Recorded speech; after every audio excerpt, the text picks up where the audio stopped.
Edhe pse kryebashkiaku Lulzim Basha prej shumë kohësh ka premtuar lirimin e hapësirave publike dhe rikthimin e tyre në pronësi të qytetarëve, sërish ky premtim është lënë në harres.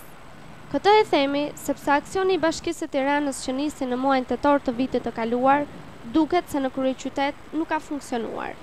Kjo, sepse pjesa më e madhe e trotuareve dhe hapësirave publike në kryeqytet janë të gjitha të zëna, pa ju lënë mundësi qytetarëve për të kaluar lirisht.